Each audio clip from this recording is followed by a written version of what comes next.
चलो बेटे, आज आप लोगों को एक बहुत ही इंपॉर्टेंट टॉपिक समझाना है, दैट इज रीवैल्यूएशन अकाउंट। कौन सा अकाउंट? रीवैल्यूएशन अकाउंट आपकी पार्टनरशिप की बुक के अंदर 3 चैप्टर्स के अंदर आएगा। सेकंड चैप्टर के अंदर, थर्ड चैप्टर के अंदर और फोर्थ चैप्टर के अंदर। ओके, तो ध्यान रखना ये तीनों ही चैप्टर्स के अंदर आपका जो रीवैल्यूएशन अकाउंट है बहुत इंपॉर्टेंट है। अब ये रीवैल्यूएशन अकाउंट बना के रहे हैं सेकंड चैप्टर के अंदर, ठीक है, वो आपको पहले मैं क्लियर कर देता हूँ, उसके बाद फिर हम आगे चलेंगे। होता क्या है, जैसे कि आपको पता है हमारे पास तीन पार्टनर के नाम आपको पता है अच्छे से, ठीक है जी, जे, जी और एस। अब जे, जी और एस ने पहले जो पार्टनरशिप करी थी उसके अंदर एग्रीमेंट में ये मेंशन करा था कि हम प्रॉफिट कैसे बांटेंगे, 3-2-1 में। आपको इसका रीजन ही पता है। फिर इन्होंने डिसाइड करा है कि अब क्या कैसे बांटेंगे, 1-1-1 में। ये किसके कहने पे हुई है? एस के कहने पे। आपको इसका रीजन भी पता है। अब है क्या, मैंने आपको बैलेंस शीट के ये वाला पार्ट, रिजर्व वाला, कि इसकी अकाउंटिंग ट्रीटमेंट कैसे करते हैं, और इसमें इसकी और इसमें गुडविल की, इनकी अकाउंटमेंट ट्रीटमेंट मैंने आपके साथ पहले ही डिस्कस कर लिया है। ये दोबारा से डिस्कस होगी, ठीक है, फिर आपको दोबारा इसको सीखने की अपॉर्चुनिटी मिल जाएगी। ओके, अब जो मैं आपको करवा रहा हूं जरा ध्यान समझना। जब इनकी रेशो चेंज हो रही है तो हर एक पार्टनर ये जानना चाहता है कि कहीं फिक्स एसेट में कोई टेंजिबल एसेट है, करंट एसेट है, इधर से कोई करंट लाइबिलिटी है, कहीं इनकी वैल्यू में भी तो कोई चेंज नहीं आ रहा, इनकी वैल्यू में तो कोई चेंज नहीं आ रहा। तो इनकी वैल्यू का रीवैल्यूएशन करवाया जाता है, रीअसेसमेंट कराया जाता है, ताकि हम पता करें कि हमारी जो वैल्यूज बुक्स में लिखी हुई हैं वो सही है या नहीं है। जो एसेट्स है उनकी कराते हैं रीवैल्यूएशन। क्या कराते हैं कि भैया पता करो कि मार्केट में इनकी वैल्यू जितनी होनी चाहिए थी उतनी ही वैल्यू है या नहीं है। इसी तरह हमारी बुक्स में जो करंट लाइबिलिटी लिखी हुई है, यहाँ पे एक चीज रह गई है, दैट इज नॉन करंट। पहले मैं नॉन करंट लिख देता हूं, फिर कौन सी आ जाएगी, करंट लाइबिलिटी। अब हमने करंट लाइबिलिटी जो पे करनी है, नॉन करंट लाइबिलिटी जो पे करनी है, कहीं उसकी वैल्यू हमने ज्यादा तो नहीं लिखी हुई, कहीं उसकी वैल्यू हमने कहीं कम तो नहीं लिखी हुई, हमें पता करना होता है। आएगा समझ?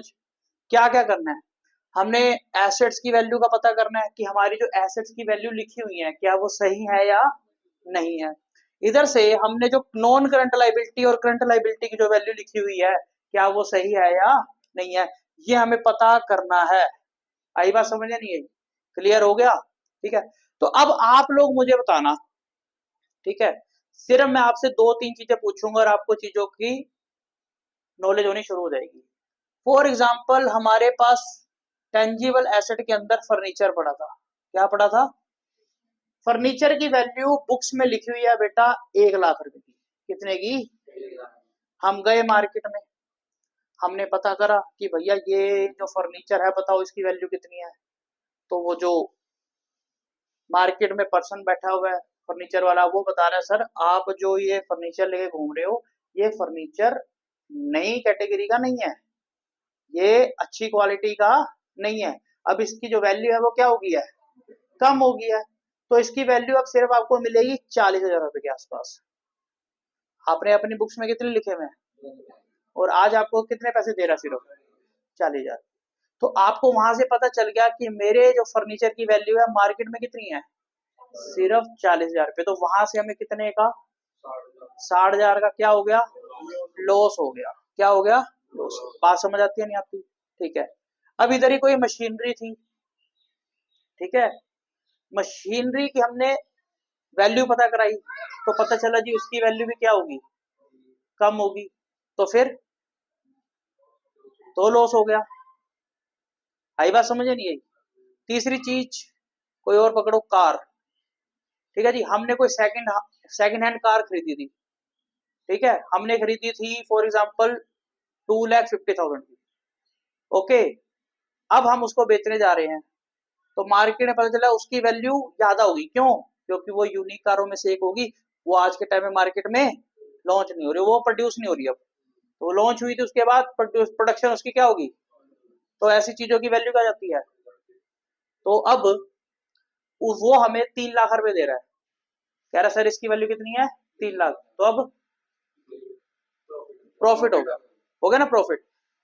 बात समझ आई या नहीं? इसी तरह कोई करंट एसेट में जैसे कि डेटर है, डेटर से हमने लेने थे 10,000 रुपए लिखे हुए हैं, लेकिन एक्चुअल में पता चला कि भाई कोई एक ट्रांजेक्शन थी जो हमने लिखी नहीं 5,000 रुपए की, तो 5,000 से डेटर क्या हो जाएंगे, तो वैल्यू घटेगी या फिर बढ़ेगी। अगर एसेट की वैल्यू बढ़ रही है, आप खुद सोचो, अगर एसेट की वैल्यू बढ़ेगी तो आपका फायदा है या नुकसान है, आपका फायदा है, क्या आपका फायदा है। और अगर एसेट की वैल्यू कम होगी तो आपका नुकसान है। ये ध्यान रख लेना दो चीजें, एसेट की वैल्यू बढ़ेगी तो फायदा, घटेगी तो नुकसान। अब लाइबिलिटी, इसी तरह लाइबिलिटी की भी असेसमेंट कराएंगे, पता चलेगा वैल्यू बढ़ेगी या घटेगी। अब क्या होगा बताओ, या तो प्रॉफिट होगा या लॉस होगा। अगर लाइबिलिटी की वैल्यू बढ़ेगी तो क्या होगा, लॉस होगा। और अगर लाइबिलिटी की वैल्यू कम होगी तो ये समझ आ गई, ठीक है जी। अब ये चीज आपको समझ आ गई, ठीक है जी। अब वो कह रहा है जब आपने पता कर लिया ना कि भाई मार्केट में तो वैल्यू कुछ और आ रही है और बुक्स में वैल्यू कुछ और लिखी हुई है, अब ऐसा होने के कारण आप लोगों ने एक चीज ऑब्जर्व कर ली। क्या चीज ऑब्जर्व कर लिया आपने, कि भैया बैलेंस शीट की जो वैल्यूज है ना एसेट लायबिलिटी की, वो फ्लक्चुएट हो रही हैं, और फ्लक्चुएट होने के कारण या तो प्रॉफिट हो रहा है या फिर लॉस हो रहा है। अब वो प्रॉफिट और लॉस किसका, सर पार्टनर्स का। किसका, पार्टनर्स को, उसको एडजस्ट करना पड़ेगा। प्रॉफिट हुआ तो भी एडजस्ट करेंगे और अगर लॉस हुआ तो भी एडजस्ट करेंगे। तो अब अगर प्रॉफिट होता है लॉस होता है तो आप सोच के थोड़ा सा मुझे बताओ, वो वैल्यूज का जो लॉस है या प्रॉफिट आएगा वो कौन सी रेशो में बांटा जाएगा, ओल्ड रेशो या फिर सैक्रिफाइसिंग और गेनिंग। सोचो बेटे, देखो सारी चीजें यहीं पड़ी हैं बैलेंस शीट में। बैलेंस शीट में जो पड़ी चीजें उनकी वैल्यू क्या हो रही है, चेंज हो रही है। पता करा मार्केट से, तो चेंज होने के कारण या तो आपको प्रॉफिट हो रहा है या लॉस हो रहा है। अब वो प्रॉफिट और लॉस इन तीनों को आपस में बांटना है, तो ये कौन सी रेशो में बांटेंगे, बिल्कुल सही कह रहे हो, बांटेंगे जी ओल्ड रेशो में। कौन सी रेशो में, ओल्ड रेशो में। एडजस्टमेंट नहीं की जाएगी। अगर क्वेश्चन बोलेगा कि एडजस्टमेंट करो तो एडजस्टमेंट करी जाएगी, अदरवाइज एडजस्टमेंट नहीं करी जाएगी। ये क्लियर कर देता हूँ, क्लियर हो गया, ठीक है। आगे देखना जरा। अब सर इस प्रॉफिट और लॉस को बांटने के लिए क्या प्रोसेस है, तो इस प्रॉफिट और लॉस को बांटने के लिए ये प्रोसेस है बेटा, कौन सा, रीवैल्यूएशन अकाउंट। कौन सा, रीवैल्यूएशन। अब इस रीवैल्यूएशन अकाउंट का नेचर पता होना चाहिए। कोई भी आप अकाउंट बना रहे हो सबसे पहले आपको उसका नेचर, तो रीवैल्यूएशन अकाउंट का नेचर क्या है, नॉमिनल। नॉमिनल अकाउंट का रूल कहता था debit all expenses and losses, तो इधर सारे के सारे एक्सपेंसेस और लॉसेस आपके क्या आ जाएंगे, डेबिट हो जाएंगे, जो भी आपका नुकसान हो रहा है। और उधर क्रेडिट और इनकम एंड गेन, तो उधर सारे के सारे इनकम और गेन आ जाएंगे, कोई दिक्कत। अब मुझे एक सिंपल सी बात बताना, अगर आपकी एसेट की वैल्यू बढ़ रही है तो आपका फायदा है या नुकसान है, फायदा है। तो डेबिट या क्रेडिट, क्रेडिट में लिखा जाना चाहिए, तो आप क्या लिखोगे, यहाँ लिखोगे, देखो यहाँ लिखोगे आप बाय, बाय उस एसेट का नाम जिस एसेट से वो, जिस एसेट की वैल्यू बढ़ गया। तो मैं यहाँ पे लिख रहा हूं by increase in asset, increase in value of asset. अब जिस एसेट की वैल्यू में इंक्रीज आ रहा है वो आपने यहाँ पे लिख देना, यहाँ पे नाम आएगा, सिर्फ क्या आएगा, नाम। अब आप बताओ अगर आपकी एसेट थी 2.5 लाख की, मार्केट में उसके वैल्यू है 3 लाख की, तो कितने का प्रॉफिट होगा आपको, तो यहाँ पे कितना आएगा, आपको 50 का प्रॉफिट हो रहा है तो यहाँ पे 50,000 ही आएगा। ये चीज आपको क्लियर होगी नहीं होगी, बताओ जी। हाँ जी पाजी, होगी जी। दूसरा देखो, होगी जी। दूसरा आपकी एसेट की वैल्यू कम हो रही है तो आपका क्या हो रहा है, तो बताओ, तो डेबिट करेंगे। तो to decrease in the value of asset. अब यहाँ पे एसेट का नाम लिखा जाएगा जब हम लिखेंगे, और यहाँ पे क्या आएगा, कौन सी अमाउंट, जितने का डिफरेंस आ रहा है, जितने का लॉस आ रहा है वो अमाउंट यहाँ पे लिखी जाएगी। अब लाइबिलिटी की अमाउंट जो है वो डिक्रीज हो रही है, तो फायदा हो रहा है, तो फायदा हो रहा है तो क्रेडिट, तो यहाँ क्या लिखेंगे, by decrease in the value of, ठीक है जी, ओके। और इधर अगर आपकी एसेट की वैल्यू, और सॉरी लाइबिलिटी की वैल्यू क्या हो रही है, बढ़ रही है, तो क्या होगा, तो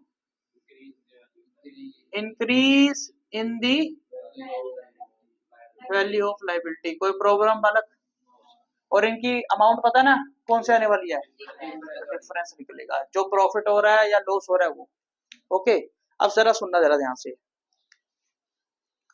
एक एसेट थी, फॉर एग्जांपल एसेट थी आपकी, कंप्यूटर था या लैपटॉप था कोई, आपने कंप्यूटर लैपटॉप खरीदा, लेकिन उस कंप्यूटर और लैपटॉप की एंट्री आपने अपने बिजनेस में नहीं करी, तो वो क्या एसेट में शो होगा, वो शो नहीं होगा, यानी कि वो आपका बन गया अनरिकॉर्डेड एसेट, क्योंकि वो रिकॉर्ड तो करा नहीं, तो वो क्या बन गया, अनरिकॉर्डेड एसेट। अब इस अनरिकॉर्डेड एसेट को अब क्या करोगे, रिकॉर्ड करोगे, तो एसेट की वैल्यू बढ़ेगी या कम होगी, बढ़ेगी, तो बढ़ेगी तो फायदा या नुकसान है, हाँ, तो इधर लिखेंगे बाय अनरिकॉर्डेड, कोई दिक्कत, ठीक है जी, वैल्यू उसकी फुल आएगी अब की बार, जितने की वो है। इसी तरह कोई लाइबिलिटी थी आपकी, क्या थी, वो लाइबिलिटी की एंट्री आपने नहीं डाली, तो लाइबिलिटी की एंट्री डाली, तो अब डालोगे तो एंट्री से क्या होगा, बढ़ेगी, तो उसे भी क्या बोलेंगे, उसे बोलेंगे, तो उससे आपका क्या होगा, उससे आपका लॉस होगा, उस लॉस को आप यहाँ पे रिकॉर्ड कर दोगे। कोई दिक्कत है इनमें, ठीक है। बस जब आपने ये ट्रांजेक्शन डाल दी, जब आपने ये ट्रांजेक्शन डाल दी, उसके बाद, उसके बाद आपको पता चलेगा आपका प्रॉफिट आ रहा है या लॉस आ रहा है। अगर क्रेडिट का बैलेंस बढ़ा हुआ, इनकम साइड का बैलेंस बढ़ा हुआ, एक्सपेंसेस कम हुए, तो आपको मिलेगा प्रॉफिट, तो आप इधर लिख दोगे to profit on revaluation transfer to partners capital या क्रेडिट, तो आपको पता ही है कब लगाते हैं। अब यहाँ पे इन तीनों में कौन सी रेशो में बांटा जाएगा, कौन सी रेशो में, ओल्ड रेशो में आपने बांट देना है, आई बात समझ नहीं आई, ठीक है। और अगर डेबिट का बैलेंस बढ़ा गया तो उधर क्या देगा, लॉस, तो वहां लिख दोगे आप by loss transfer, loss on revaluation transfer to partners capital account. Ratio कौन सी, हाँ जी, लो बेटे, और आपका अकाउंट क्या हो जाएगा लास्ट में,